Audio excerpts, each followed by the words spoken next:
Hi guys, welcome back to my channel. Hope you are having a great week. In today's video, I'm going to be showing you how to draft the pattern for this beautiful bag. It's going to be very straightforward and very easy, not time consuming. So if you want to see how to draft the pattern for this beautiful triangle bag, make sure you watch this video to the end. So let's get started.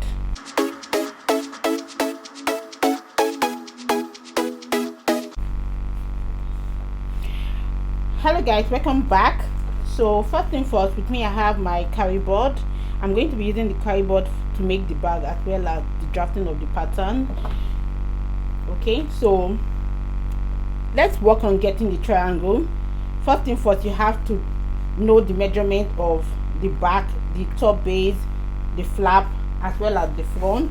To get the side of the bag, you will have to get the measurement for the back and the front so that you know what the side measurement is going to be.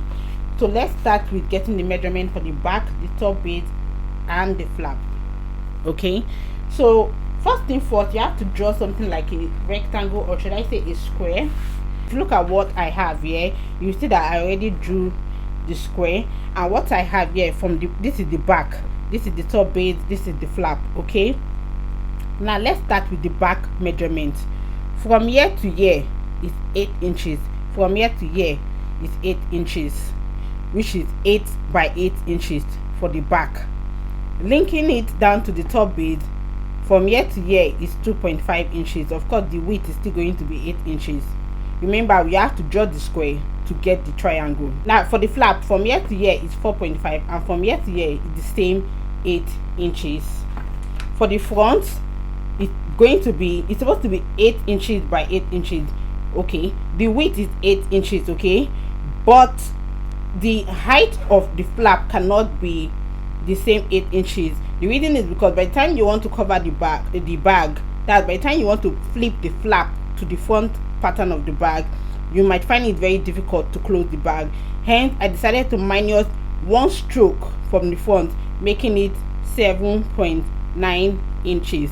So this front panel is not 8 inches, it's not 8 by 8, it's 8 by 7.9 inches. The width 8 inches and the height 7.9 inches. I hope you understand. Moving on to the next part. Now you've gotten 8 inches here. We are still on the back panel now. You've gotten 8 inches, right? The next thing you want to do is to take note of the midpoint. The midpoint is definitely going to be what? 4 inches. So I'm going to take note of the midpoint. You can see. So the midpoint is 4 inches. Okay, so from that 4 inches, you are going to take your ruler. Can you see what I'm doing? You're going to take your ruler from this edge. You take your ruler and you rule a straight line down to meet with this midpoint. You do the same thing on the other side. Now you can decide to use any measurement of your choice. You can alter the measurement, but it's still the same procedure. If you want the bag wider than this, you can alter the measurement. If you're not okay with it looking so small, you can alter the measurement. Okay, now moving to the top base. The top base remains like this. You are not doing anything to the top base. Moving on to the flap, you still have to take note of the midpoint, which is 4 inches. Okay, you take note of the 4 inches. So once you've done that, the next thing you want to do, come here and mark like 1 inch. Just mark 1 inch. Can you see what I'm doing? This is the top base, right? From here I came down by 1 inch. I'll come down by 1 inch here as well. So let's do that very quickly.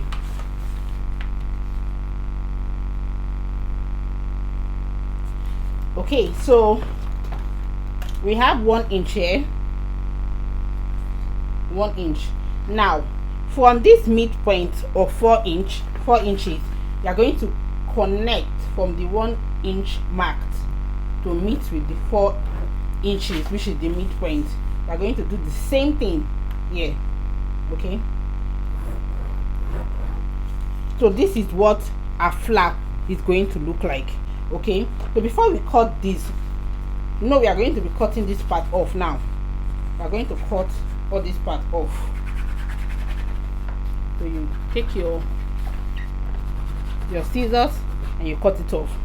Okay, moving to the front part of the bag, from here to here is the 7.9, right? The height is 7.9. So all you have to do is to take note of the midpoint, which is what, 4 inches. You connect this 4 inches. Okay, you connect this 4 inches to the edge of the top. All right, so you know now that you are going to be cutting all this part out. You cut it off. So I'm going to do that off camera. Okay guys, so as you can see, I've cut it out. Okay, and I have this very bad habit of drafting pattern at the wrong side of the kariboard. I'm supposed to draft the pattern here and not here, please. So don't be like me. Oh, do the right thing. This is the right way to go about it. So I also took note of this part to remind me that, especially the front panel, to remind me that this is the part that is facing down, so I don't make mistake of using the wrong part. Okay, so this is the part facing down, and I've transferred it to the back as well. I transferred all the marking to the back. Now I'm going to show you a trick I normally do. I'm going to explain why I left this additional 1 inch. Now sometimes when you are trying to get triangular pattern, you might end up making mistake if you go directly from here, and if you connect it directly from here to the midpoint. If you connect it directly from here to the midpoint, you might end up making mistakes. So this is what I normally do. Once I've cut it like this, I just take the other part, which is the front panel, I place it like this. Most times you make mistake, so it's better to place it like this, like connect it back to the way it's supposed to be. You can see there's a huge difference here and here. I don't know if you can see it. Look at this place, there's a huge difference. So what I normally do, I just take the other pattern, I place it like this. Although sometimes in some cases you might get it right, but this is what I like to do to avoid that particular mistake. So I just come here like this and I connect it down like this. Can you see that? I just connect that place down. I come to the other side and I connect it down as well.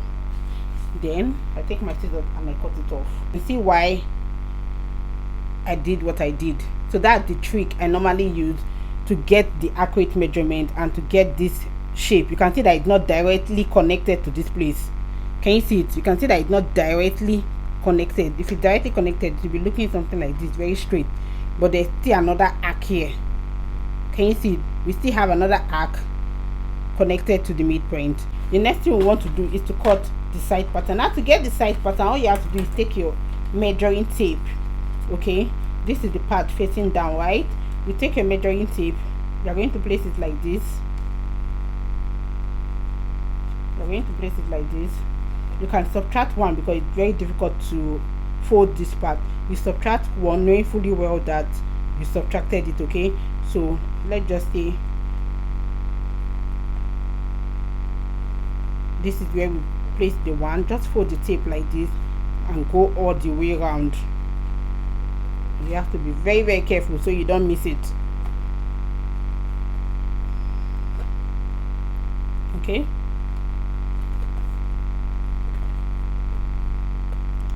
so you go all the way around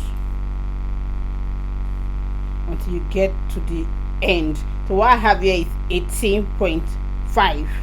What I have here is 18.5. Can you see it? 18.5.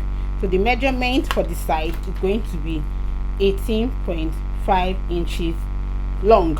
Now if you remember, the top base from here to here is 2.5, which means the side is also going to be 2.5. So I'm going to measure that off camera and I'm going to show you. So guys, as you can see, I've cut the side. I use the same kariboard to cut out the side. After cutting the side, you fold it into 2, just like this, because you are going to be placing it like this. It's going to be like this. Okay, that's how you're going to be placing it on the bag. Okay, so all pattern ready for our next video, and we are done. So thank you so much guys for watching my video. In my next video, I'm going to be showing you how to couple the bag. Don't forget to like, comment, share and subscribe. I'll see you in my next video. Bye.